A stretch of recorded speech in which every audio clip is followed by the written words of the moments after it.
For the listeners, you're a film director. You're out of Portland, Oregon, or the area anyway. Um, what got you into film directing? And the reason we're talking to you tonight as well is because you directed A Flash of Beauty, Bigfoot Revealed, which is one of Yeah, the best and latest and greatest documentaries out there. Excellent job on that, by the way. thank you. Yeah, it's really good. I really appreciate it, you guys. So I got into this. I'll just go all the way back to when I was about 5 years Yeah, old, sitting in the movie do it. theater, staring up at this big, huge, glowing screen and watching ET. My parents took me there, and something went through me at that age of 5 that was like, I don't know what this is. I mean, I know it was a movie, but I was like taking in everything about it, like knowing that somebody had to have made it or whatnot. And I remember telling my dad on the way home. My dad was kind of in the business as well, and I said, I don't, I want to do that. I want to make movies. I want to tell stories when I grow up. And Spielberg became a huge inspiration for me, and that's really how I got into the paranormal and became interested in the paranormal was through his storytelling. I got into ET, and then I was in the second grade when the rest of my friends were watching cartoons and playing outside. I was watching Close Encounters with the Third Kind, over and over and over again. I didn't really understand it like I do now as an adult, but something about it just spoke to me. And the story of this guy that becomes obsessed with the UFOs and the aliens after seeing them is so true with the eyewitnesses in the cryptid world, the UFO world, what have you. But most of the people in the Flash of Beauties, their lives have completely turned upside down after they've had their one 15-second to 2-minute sighting. So that's basically kind of like in a short nutshell how I got to where I'm at right now. So you basically started at an early age, got into the filming and the camera work and all that stuff, and obviously did that in college, I guess, and Yeah, got yeah. So into. I took some film school courses in college. I was very fortunate growing up in that, like I was saying, my dad was in the business.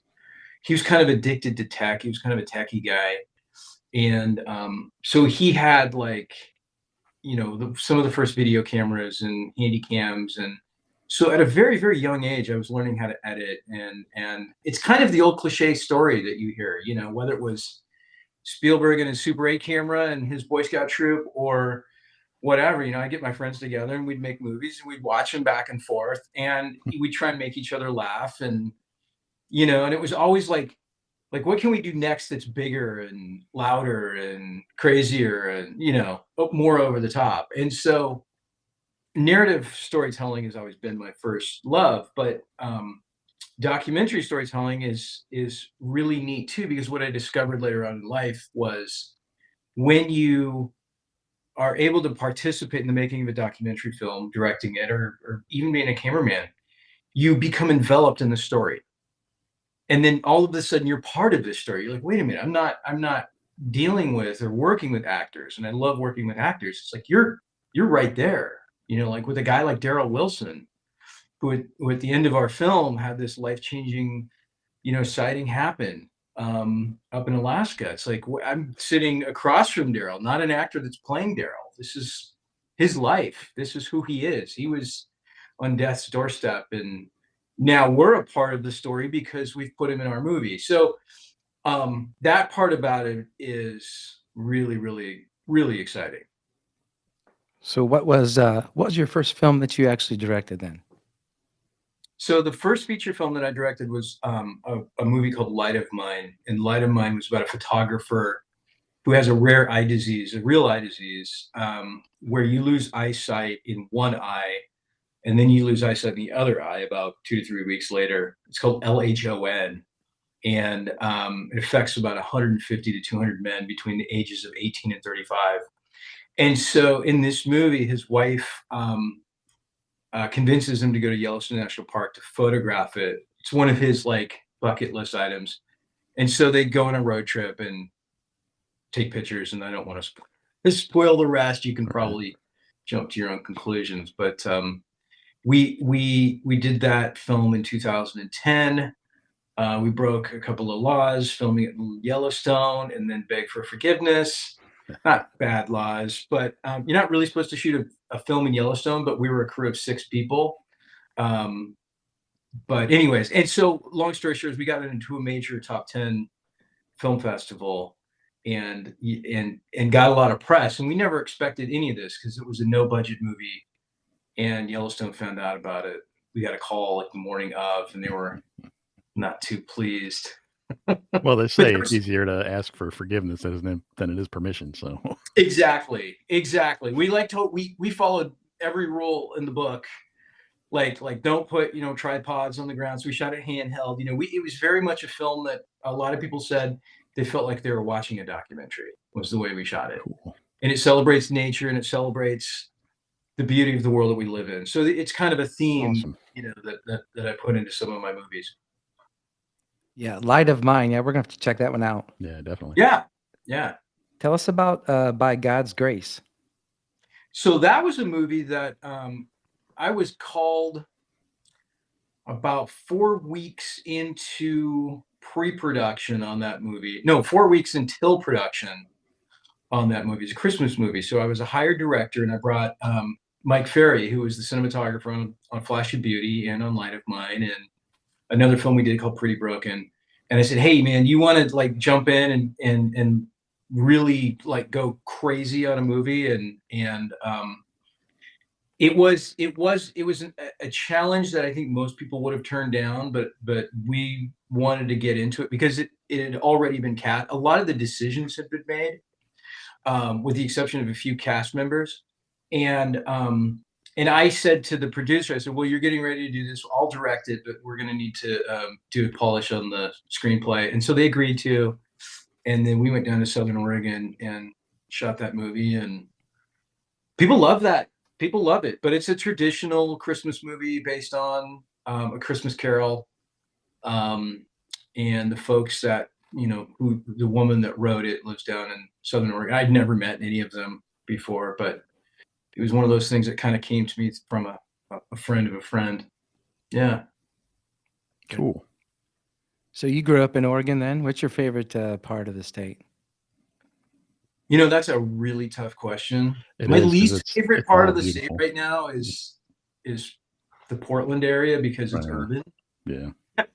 And it's we're going through some changes right now in this city, Yeah, we know. but I would say any mountain range, any mountain peak in the Cascade Mountains from Northern California to, BC. But I mean, that's my home. The Pacific Northwest is my home. But I mean, Oregon, I love to death. The coast.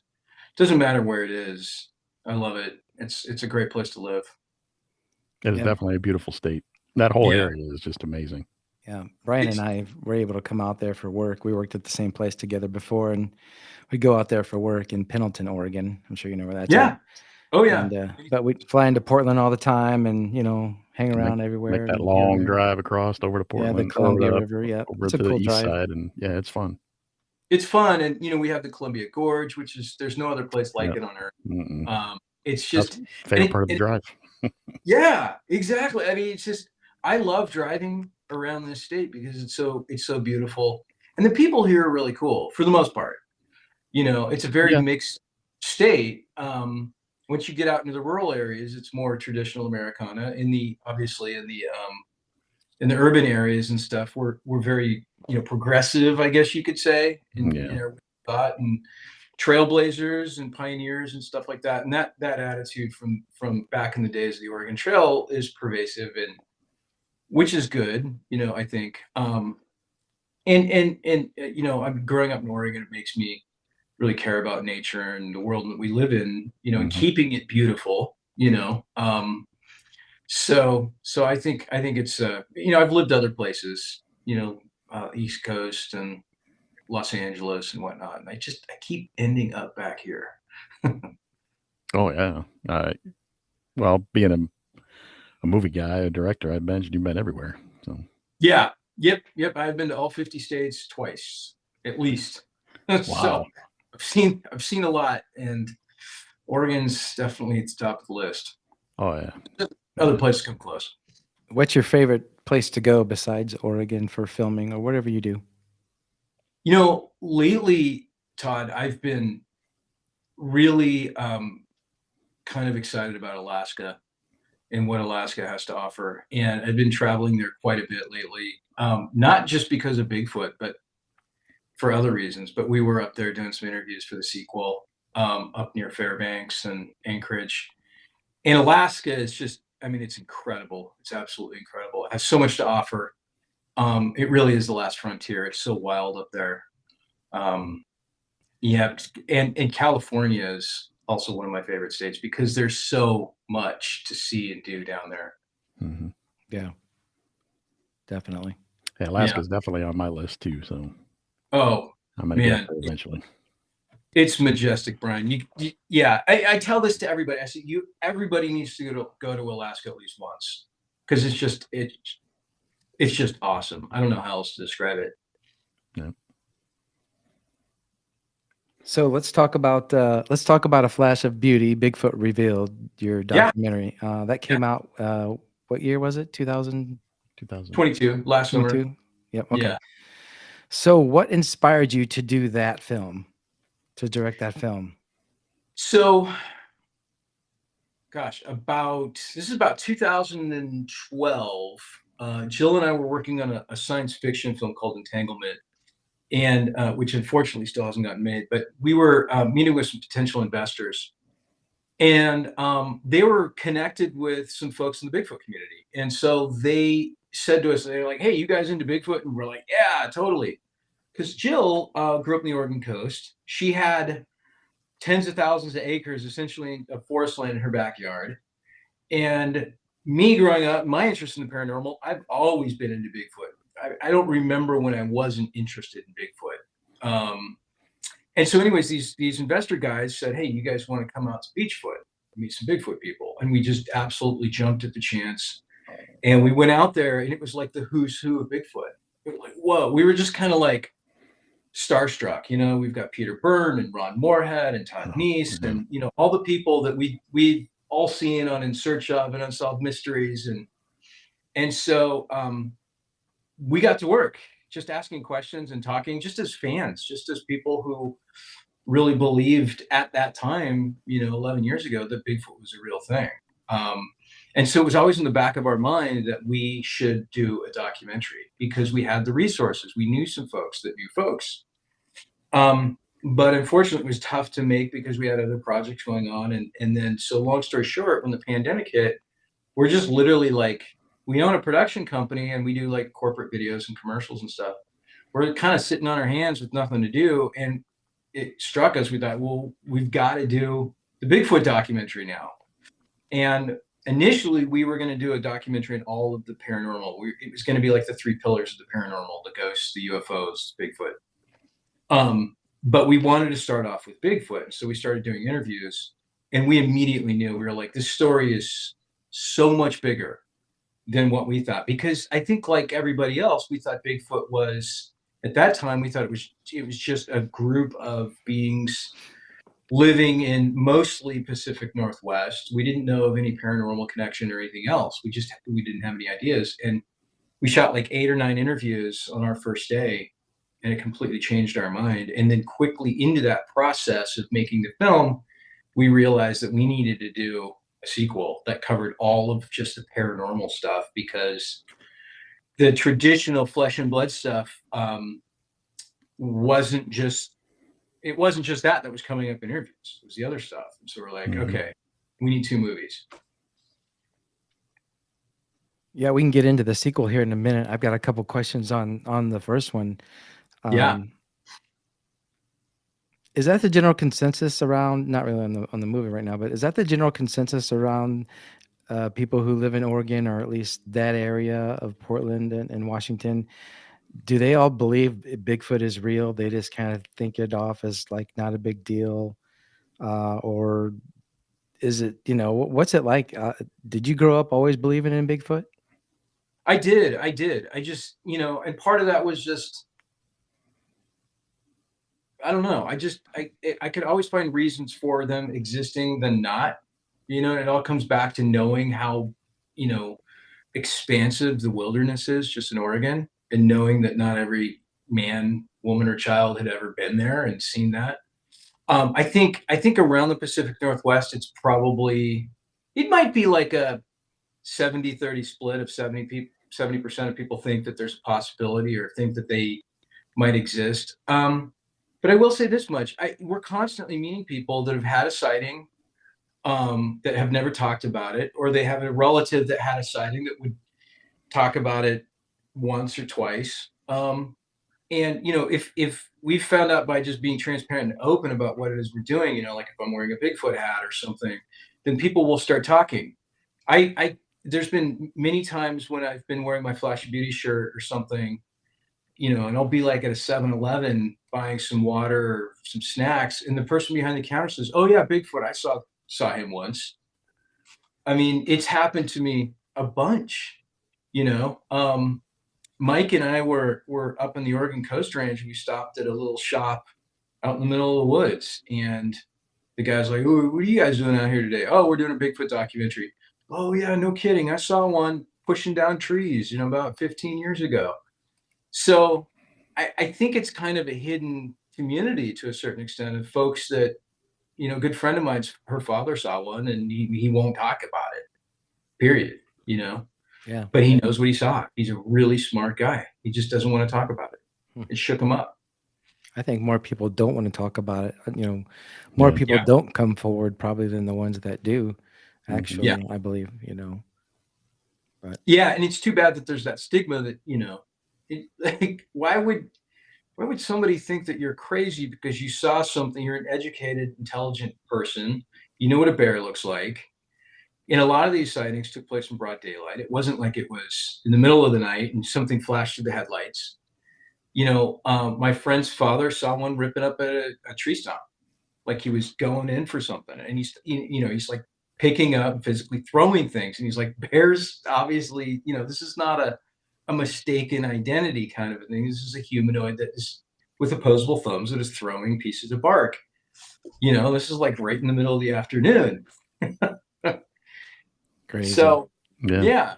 yeah, it is. It's wild. Did you did you hand pick the people that you interviewed on your documentary that had the sightings, or were they already kind of selected for you and you guys just did the interviews with them, or how'd that work?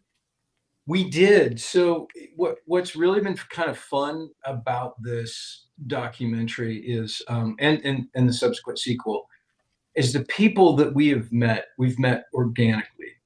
A lot of the people, some of which we knew. Todd Neese is one individual that we knew, and Diane.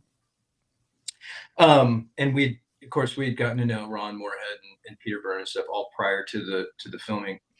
But Daryl Wilson, who I think has one of the best stories I've ever heard, was somebody that I met at Phenomicon in Vernal, Utah in 2021. And, I heard him talk, and he was local. He's lived down the street from the convention center. And, there was these kind of guest speakers, and he was in the side room, and I heard him talk, and I was just like, my jaw was on the floor. And this goes back to Steven Spielberg made movies about ordinary people that experienced extraordinary things. And Roy Neary was an electric lineman for, the state of Indiana, right? When the UFO occurrences happened. Well, that was the same kind of thing with Daryl. He worked for like the city. I think he did some telecommunications or something like that, but very ordinary guy, who went to go see his daughter and grandchildren in Alaska. And then this happened. And so you just know, I think that, this isn't like, none of this stuff was a happy accident. I think myself, Jill, Mike, we have a sniffer for a good story. And so we've heard lots of other accounts, but sometimes they're not as fleshed out. Chad and Austin in the film are two other people that, I was reading Chad's account on Facebook, and I called him up and I was like, would you guys at all be interested in being on camera and talking about this? And he said, yeah, you betcha. So we're just kind of like looking, and if things like, it's something you should feature when you can't stop thinking about it. Mhm. Yeah, You know? that's cool. Yeah. So why don't you tell us about the sequel then? What's Can you give us any information on it? When's it coming out? Maybe what you got going on with it there? Is it follow the same format as the first? You know, all that stuff. So yeah, it does. The sequel, it's so funny because literally 3 minutes before I logged on, you guys, I was looking at the first version of the poster. The Cool. artist just sent it, and I was like, "Whoa!" Which is going to be very similar to the last poster, because we want people to be able to connect them very easily, um, because it is part of the same story. But the sequel really kind of dives into the paranormal aspect of Bigfoot, that is oftentimes controversial. I don't know if a lot of your listeners know about the divide in the community, if you want to call it a divide in the community of, there's a flesh and blood and there's the woo. And a lot of famous Bigfooters are Cliff Barrickman is part of the more of the flesh and blood and science minded, and there's some other folks like Ron Moorhead that's more of the woo. Mhm. And what we're doing is we're saying, no, wait a minute, it's all science. There's a science behind an orb, right? What is that science? Where is it? How do we explain it? We can't, it's just not the dark ages anymore. We can't just say that it's sorcery, or that you're seeing things, or, you had a bad lunch or something. These things all have a scientific explanation. And so we feel very strongly that we may have found a solid scientific connection to explain the quote unquote paranormal. So we're going to talk about some extraordinary stuff. I mean, absolutely extraordinary sightings, again, that kind of came to us organically. And we interview a man named Dr. Simeon Hine, who has written a book called Dark Matter Monsters, which I highly, highly suggest, especially before watching the sequel.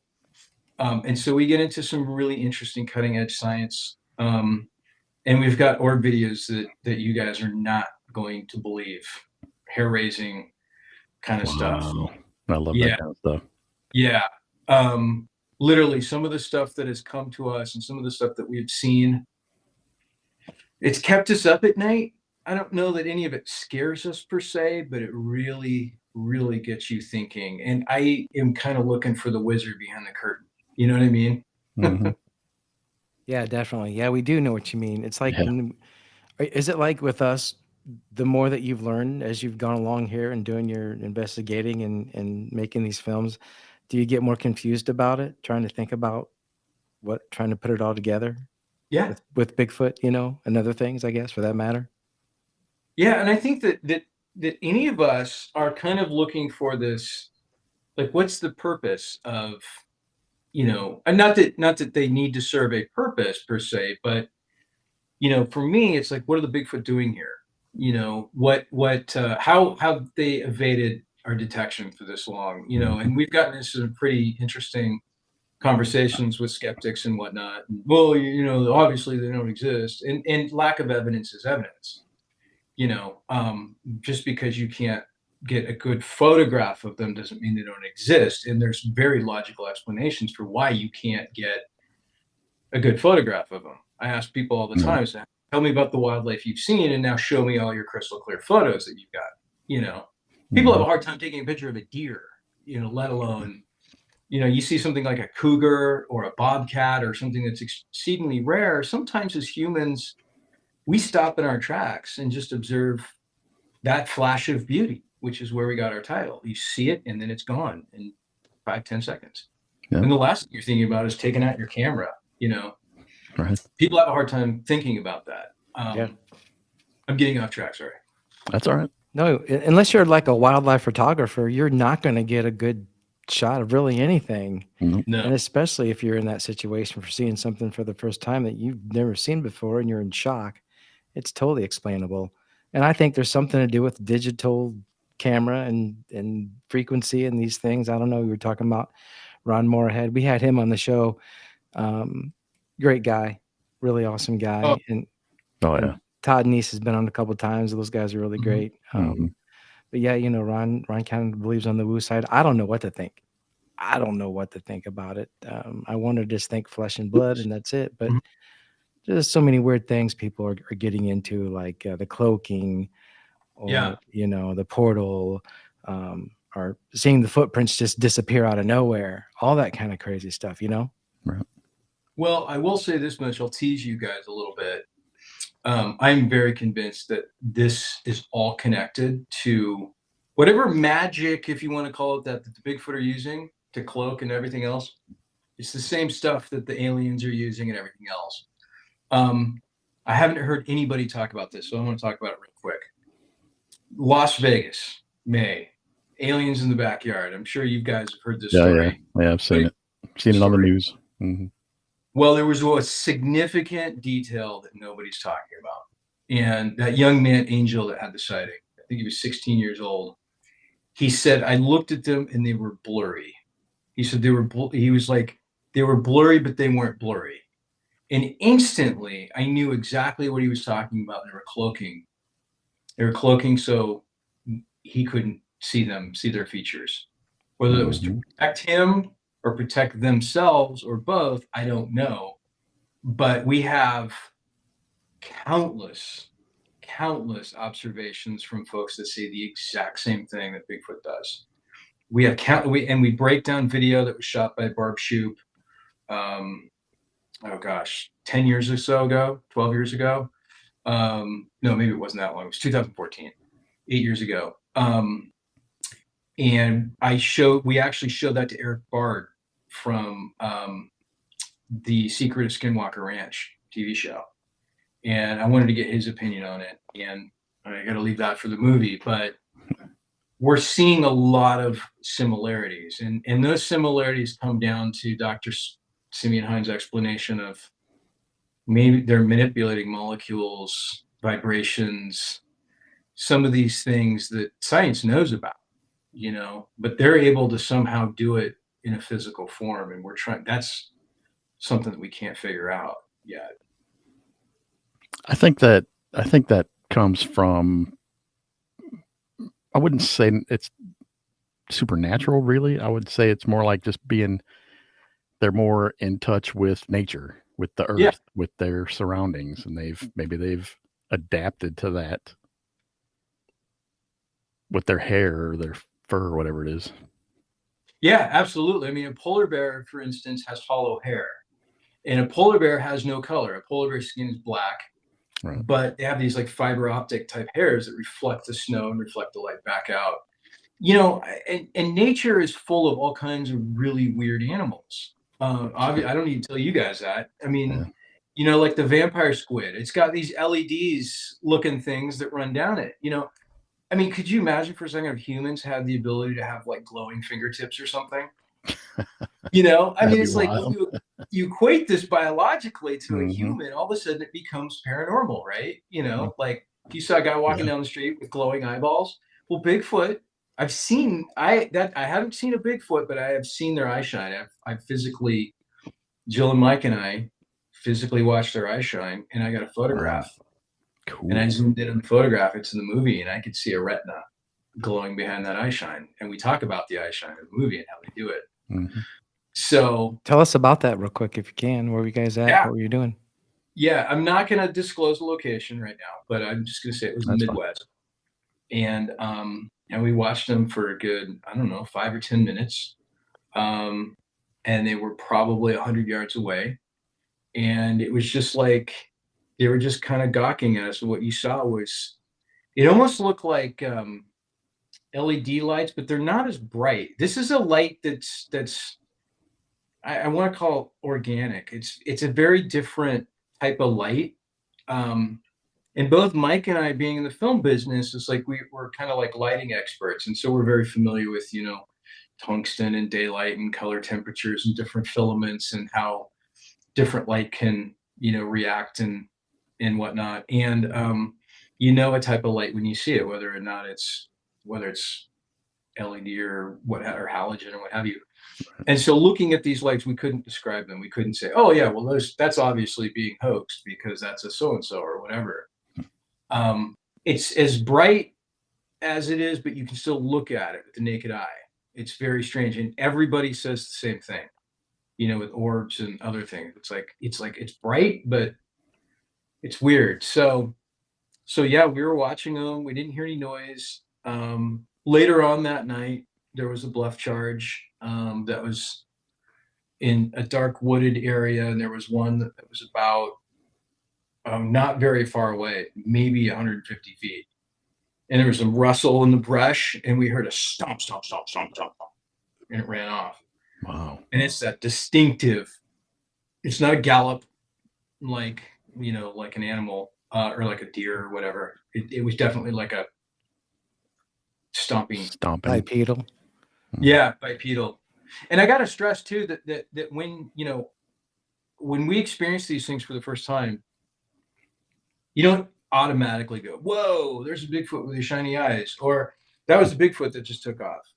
You try and debunk it in your mind, and you're kind of going, well, no, that couldn't have been that. It couldn't have been that. It couldn't have been that. And you get to this point where you're like, wait a minute. That's when it kind of hits you, at least for me anyways. Everybody has their own experience, but it's almost like it's after the sighting, once you have a time to digest it, that you realize what you've experienced. Yeah. Do you think maybe, I don't know, this just popped into my head as you were talking about the squid with the bioluminescence. Do you think the eye shine could be kind of a bioluminescent kind of thing? Yes, exactly. I mean, if you look at fireflies and how they go, Yeah. that's kind of a very similar light, by the way, for fireflies. And you look at those things, you're like, whoa, I'd never seen fireflies until I was an adult, and it scared the crap out of me. I'm not gonna lie. We had just moved to Virginia, and I'm like, what in the heck is going on? Ghosts in the fields out there, and we were just like chilling and we're tripping out. Yeah, so I think it's some sort of the same type of chemical reaction. Yeah. They're doing something to, and I don't know what the purpose of the eye shine would be, other than potentially hunting. I've heard people talk about how they've actually they've had sightings of them actually lighting up like the forest floor, and they change colors. They're not all the same color, and the ones that we watched were slowly changing. It was like Christmas lights, slowly changing colors from like a blue to like a red.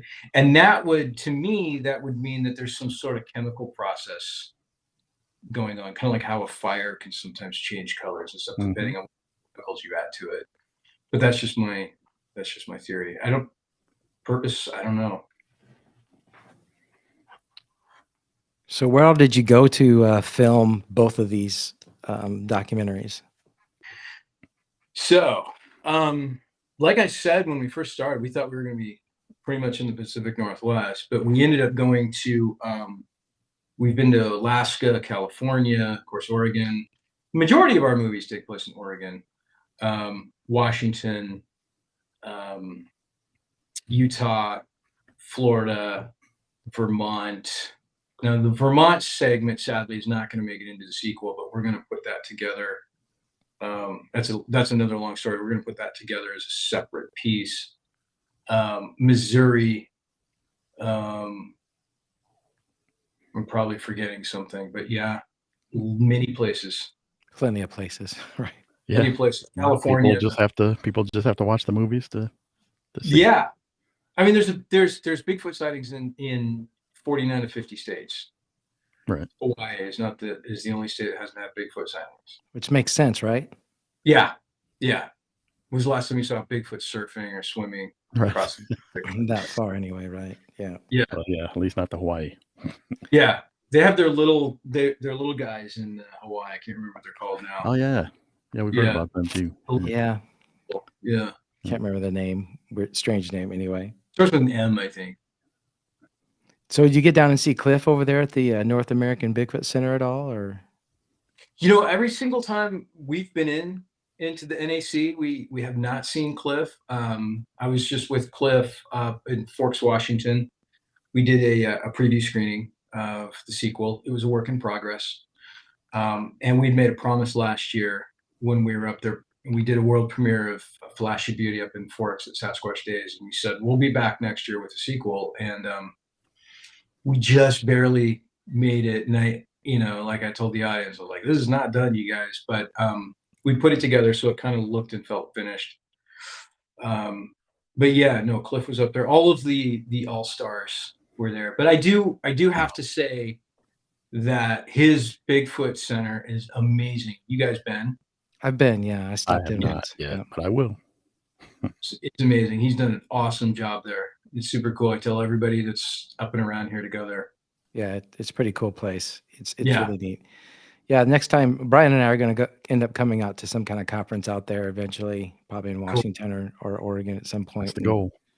We'll stop Cool. out there and check it out again and definitely see. And you Hopefully, guys are in Texas, right? Indiana. Indiana. Oh, okay. Yeah. I thought that because I saw your Bucky's mug. Oh yeah. No, we got that down in Lexington last year at CryptidCon. Oh, did you? Okay. Yeah. Yeah. Love some Buc-ee's. That's a cool place. You ever been? Oh yeah, I love that place. You've been, Buc-ee's. right? Oh yeah, Bucky's crazy. I've got a Mhm. Bucky's T-shirt I bought in Denton, Texas. It's like bright. Jill's like, don't wear that around me. Attention getter, and it's got the Bucky beaver on it. Big beaver, yeah. Yeah, no, Bucky. I wish we had Bucky's in Oregon. We have I wish we had one in Indiana. Yeah. yeah, chevrons with mini marts. We don't get the Bucky's. I wish we had In-N-Out Burger out here. That's what I wish we had. Yeah, our closest In-N-Out is 35 miles. We make the trek probably once a month. Do you? Yeah. Nice. Yeah. Yeah, I think it's south of Portland. I know there's That'd be one worth south it. of That'd be Portland well there worth it. somewhere. Oh, it's so worth it. It's so worth Mhm. it. It's so worth it. Yeah, it's kind of like a little mini road trip. Yeah. Yeah. No, I'm hungry. So, you go to any conferences out there, Brett? You guys hit a lot of conferences up? We've done a fair amount over the last year. Sasquatch Days, of course, a couple of times. We did one up in Yakima, Washington, which was really cool. Bob Gimlin was at that one. And that guy, I just got to say Bob Gimlin's the coolest guy ever. He really is. Old school cowboy, super nice. He's quite the ladies' man, which I think is great. I mean, it's just like Jill and I walked into this bar and somebody brought us over and introduced us to Bob. He goes up right over to my wife and gives her a hug, gives her a kiss on the cheek. And I was like, that's cool. Yeah. That's the only time I will ever think Right. that. Let somebody do that. Yeah. And Jill Bob being Gimlin, I mean, he's a legend. Jill being your wife, and isn't she the producer of your films as well? The writer and the producer on the film. Yep. Awesome. Yep. Cool. Yeah. So what was Peter Byrne like? I've always wanted to meet that guy too. Another absolute legend. And the first time that we met Peter Byrne, like I was saying earlier, we were just kind of in awe, because he's got this. Well, there's a vibe, that you get from him immediately, and he's got this old British kind of way of mannerisms about him, and at one point he was really close friends with Jimmy Stewart, an American icon, and he's got these incredible stories about Jimmy Stewart, and just listening to his stories as a big game hunter and tracking elephants, and he'd talk about how an elephant would be 3 feet from you in a camp, you wouldn't hear it, and tigers and all this. It's like it's far out. Guys like Peter don't exist really anymore. No, they don't. And he really truly is a legend. For the Flash of Beauty, Mike and I, we drove down to the Oregon coast where he lives, and there's a bar there that I'm sure, if it doesn't have it already, one day we'll have a plaque. Peter Byrne sat here or something like that, because it's his favorite place. It's his watering hole, and he goes and he's part of the community, and he talks to folks, and he's just very friendly. Man, that's awesome. And we went and we did an interview, and then we had lunch, and Todd Neese came down, and and just talked for hours about his adventures. And it's just kind of like you're a kid in a candy store with that guy. You just want to ask Oh him about, man. smuggling fingers across the border and Jimmy Stewart's wife's lingerie case. I mean, that is Yeah, beyond I every. remember hearing Golly. about that. That Yeah. was, Yeah, the Yeti finger or something, the right? Mhm. Yeti Yep. finger. Did Yeah, that and I he really remember tells us that. happen? Yeah, I've heard about that one. You think that's true? That really happened? Oh it yeah. really happened. That's 100% true. Yeah. 100% true. Yeah, Yeah. Peter's got that voice too, for Mhm. telling stories, let alone, I mean, he could narrate anything, Oh, to talk yeah. to the guy. Oh yeah, for sure. Yeah, Oh, he's That's awesome. it. I'm moving to Oregon. That's it. you're more than welcome, Brian. Come on Yeah. out. I'm ready. Yeah, if I could Yeah. talk my wife into it, we'd be out there too, or at least hanging out more. Yeah. Hey, the Hoosier State's a great place too, man. You guys got basketball, Larry Bird, you got the whole thing. Yeah, I love that. Yeah, we got corn. Corn's Yeah, good. Hey, we have Bigfoot too. Yeah, we do. Yep. And We've we're been not talking. far from Michigan either, it's right there just north of us. We're just northern Indiana, so, that Okay. Yeah. Mhm. No, I love the Midwest. You guys have a lot of smoke right now from the fires and Oh, stuff. yeah. Yep, we're getting Yeah. it. Not as bad as what you guys had a few years ago. Mm-hmm. Ryan and I were out there a few years ago, actually. That's how we started our Yeah. podcast. Yeah. Was that Brett? Matter of Was we? fact, it was that trip. Yeah, him and I came out there for separate. He worked in IT and I was in accounting, but we went out to our Oregon plant at the same time, same week, and we never really talked before that. But we started talking out there, and next thing you know, oh, you like Bigfoot? Yeah, blah, blah. We were both doing different podcasts. I was like, wait a minute, we got to get together and do a Let's just get Bigfoot together and podcast. So Cool. yeah, but that's how we met. But yeah, it was smoky out there. that was bad. Crazy, Mm. as you know. I mean, Here it's about more half like the amount. it's more like hazy here, and you can kind of smell the burn, but it's not nowhere Mhm. near as bad as what you guys had. Yeah. Were you guys here in September 2020? Yeah, that was it. Yeah, that was it. Mm-hmm. Yeah, it was the worst it's ever been. Mm-hmm. Yep, that was exactly it. It's Yeah, the man, we worst. flew in and we were getting ready to land. Didn't even see the runway until we were on it. Yeah, it's never ever been that bad. That was scary. That was really scary. And That some was. friends of ours had to evacuate. Many friends of ours had to evacuate. It was apocalyptic. A lot of people were worried. And I got to say, Mike and Jill and I were out doing some B-roll photography of this area called Bigfoot Highway, which is a book that was written by Joe Beelar, who's featured in our film. It's an excellent book, but there's like the highest, one of the highest concentrations of Bigfoot sightings anywhere in the United States is right there in that corridor. And so we drove the entire corridor and we stopped at these streams, and I mean it's just lush, and the majority of it is gone. It's now gone thanks to that fire. And we documented it, and going back, and even I even used some of that footage in the sequel that we shot that day, and we shot it in 6K, and it's almost lifelike. And you look at it, it's like it kills me. You know what I mean? All that destruction, it'll come back, but Right. still, that was tough. Anything in this state or any other state around here in the Pacific Northwest, you guys know how beautiful it is. It's just really hard to see that. Mhm. Yeah. Yeah, Tough. I'm sure. You Yeah. ever make it down to Crater Lake? Oh yeah. Crater Lake is a really cool place. Yeah.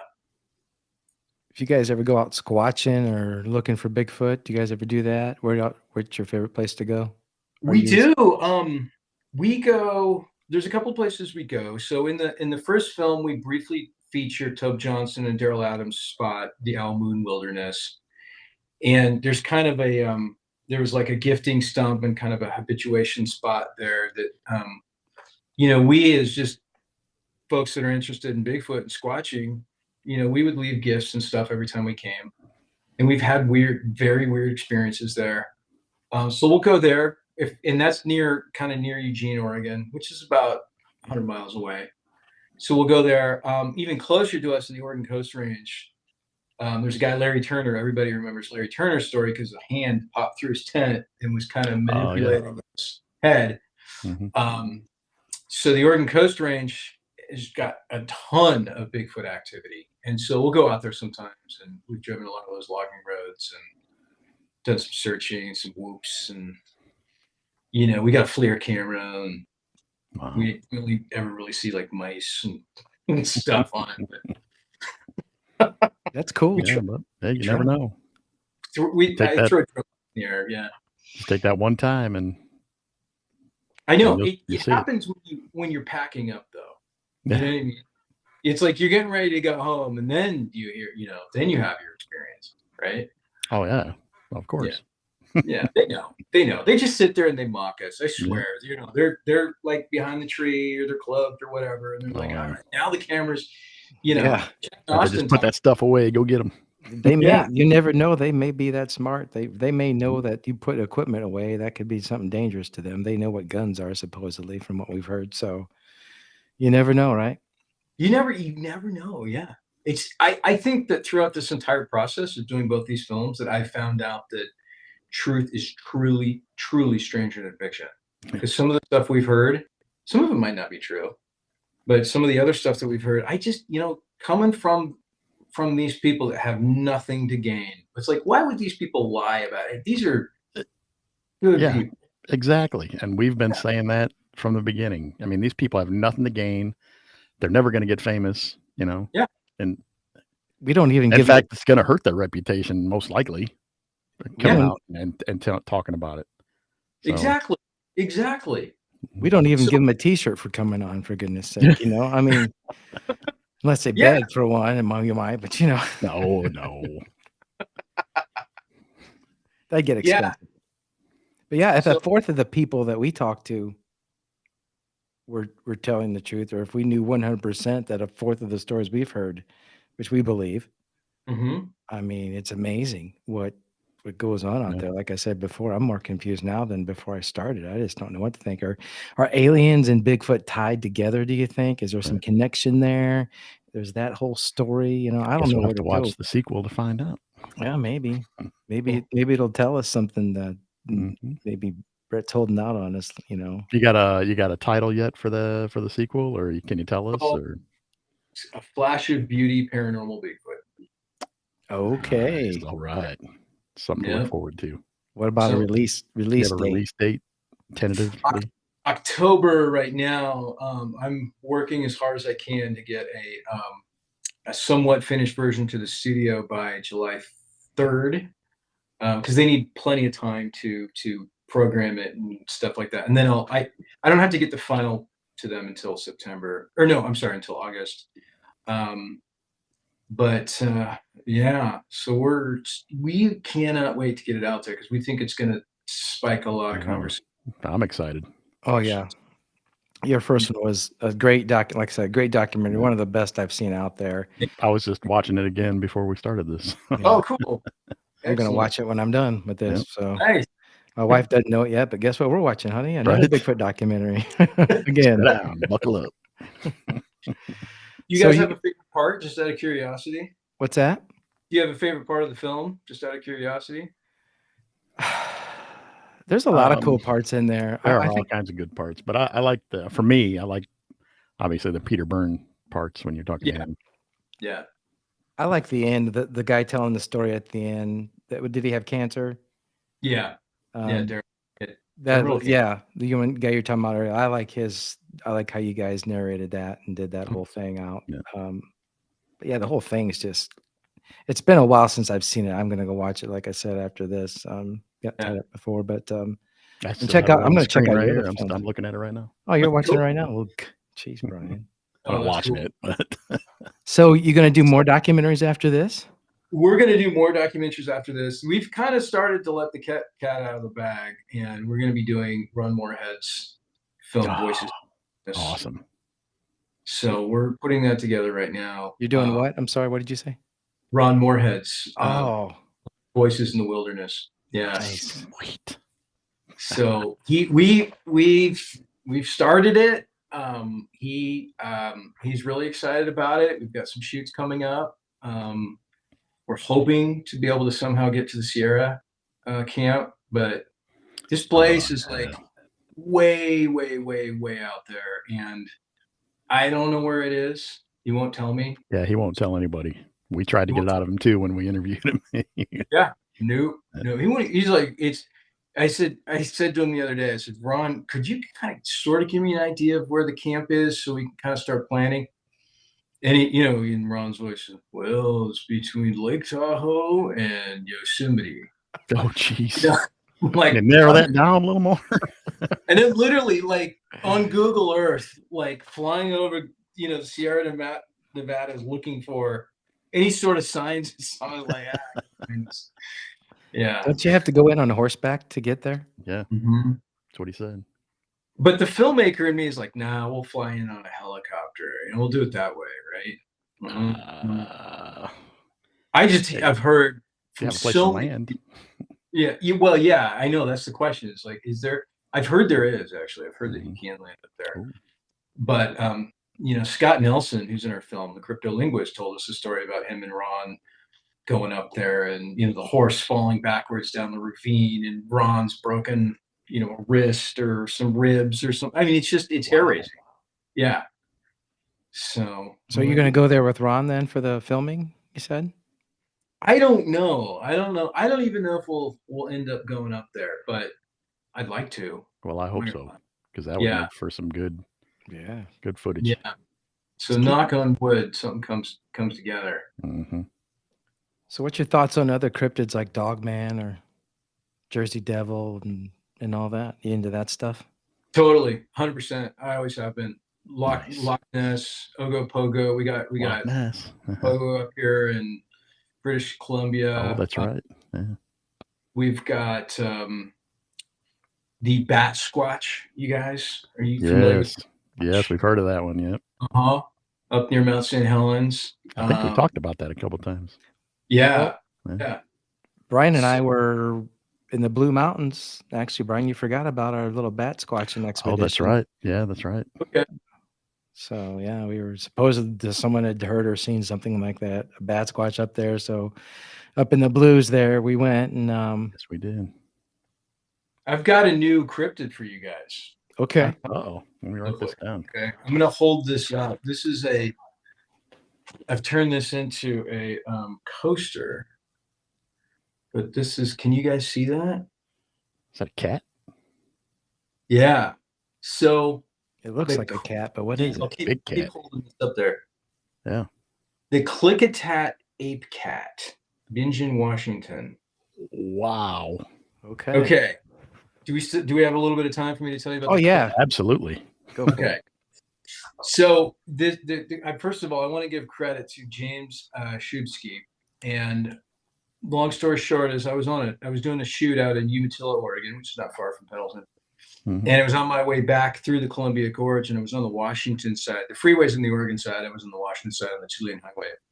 And ended up seeing this place over on the left-hand side of the road that had this big sign that says paranormal experiencers, stop here, or something like that. File your reports here. And I was like, whoa. And I literally slammed on the brakes, probably ticked off the guy behind me, and pulled into this thing and went in there. And James is the owner of this store. It's called Margie's Outdoor Store. And I literally kind of walked in. I was like, whoa, what is this place? Who are you? What's going on? I was like, this is incredible. And I kept seeing these Klickitat ape cat posters and stickers and stuff. And I was like, what's the deal with this cat? I'm a big cat lover. And so he goes, there's a thing out here. There's a cat that people keep seeing. It's huge. It's like 4.5 feet at the shoulder when it's sitting. That's what people have measured it as. Numerous people have been seeing it for years. And it has the face of an ape, but it's a cat. Yeah, they've seen it in the daytime. They've seen it along the river. Yeah. So this is all south of Mount Adams, which would make sense because Mount Adams is full of all kinds of craziness.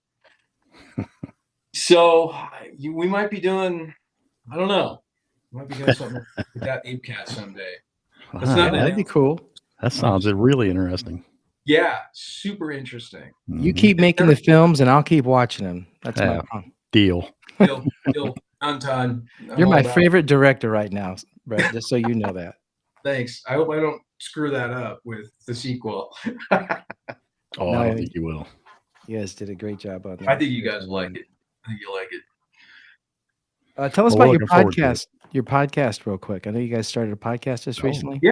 Yeah. So we're doing a Flash of Beauty podcast, and we're basically going back through the guests, and we're getting more in depth conversations with them and stories, and kind of talking about some of the stuff we weren't able to include in the film because it's tough for us. It's tough Oh, for yeah. us. It's tough for me as an editor to decide what's more important than what's not. And basically, I just need to be able to tell the story as clearly and concisely as I can, and so a lot of gems get left on the cutting room floor. So eventually, at some point or another, we feel like we need to put out all of the interviews in their entirety. Director's cut. Awesome. Yep. Well, and this, Brian, is going to be like, I mean, some of these interviews are an hour and a half. There's no such thing as a short Bigfoot story. Wow. You guys know. So we want to get those out there. It'll be like 99 cents, $1.99, $2.99. We're not sure yet because we have to figure out what the server space is going to cost and stuff. But this way people can go, they can watch the entire interview of Stan Avery and hear all of his stories, or Daryl's entire story. And if you want to, you can be kind of an armchair Bigfoot investigator. You can kind of be like writing things down and coming to your own conclusions based on hearing the entirety of these stories. And I think that if there's anybody out there that's skeptical about this stuff, once they see these stories and really listen to the whole thing, I think they're gonna have some different feelings. That's awesome. Yeah. I'm glad you're putting that out there because I know you guys you have to cut so many things out for the documentary. You can't show it all. You want to, right? Because you're interviewing these guys for hours at a time. Yeah, but then 12-hour documentary, and that's but you can only show maybe 5 or 10 minutes of their deal. So I get that definitely. Yeah. Well, good. Something else to look forward to. Yeah. So that we're hoping to do that by the end of the year. And I think and there's guys out there like Peter Byrne. I think it's just really important for people to hear all of what Peter has to say. That's something that needs to live on. We want to keep that on the, out there publicly so people can check that out. Right. Man, it was really great having you on the show. We appreciate it so much, Brett. Yeah, thank you. Yeah. Thank you. You're welcome, Brian. Yeah, I enjoyed being here. And when the sequel comes out, I'd love to come back if that's okay. If you guys absolutely, you got it, buddy. Bring some friends, maybe too. Anytime you do something new, let us know. Name the time and place. We'll make it happen for you. Yeah, we will. Okay. All right. Yeah, I can't wait till October to look forward to that, hopefully, and check it out. And we'll stay in touch with you. And I'm excited. Definitely plan to get you back on when that happens. Absolutely. Cool. And then we're hoping to have, we won't have a trailer out, I don't think, until September, but I'm hoping to maybe get a teaser out. That's not 100% my decision, because we do have distributors. But I'm hoping to get something out there. It'll start coming out here soon. Okay. Awesome. All right, we'll look for it. For the listeners, that's Brett Eichenberger, film director of A Flash of Beauty, Bigfoot Revealed, and the upcoming sequel.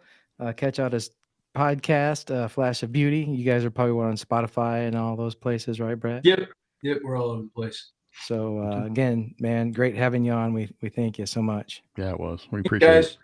Thanks. Oh, and the movie is available on Tubi. You can watch it free, ad-supported, or you can rent it on Amazon. Or my favorite is you can rent it in 4K on Amazon. Oh, okay. Really? 4K Cool. Bigfoot document. Will that be the same options for the sequel as well, I'm guessing? Yes. Okay. Yes. Awesome. Right. Yeah. And if you will have a collection. Watch it in 4K because that's the geek in me. Sorry. Well, man, yeah, in 4K, I imagine that cinematography is just incredible because the scenery in that movie is beautiful. Yeah. Thank you. Thank you. You stand out above so many, and the way you do your shows, and it's really awesome. So again, thank you for being here, dude. Keep up the great work, and thank you again. You guys do the same. All right. See you, Brett. Appreciate it. All right. Bye-bye. Bye.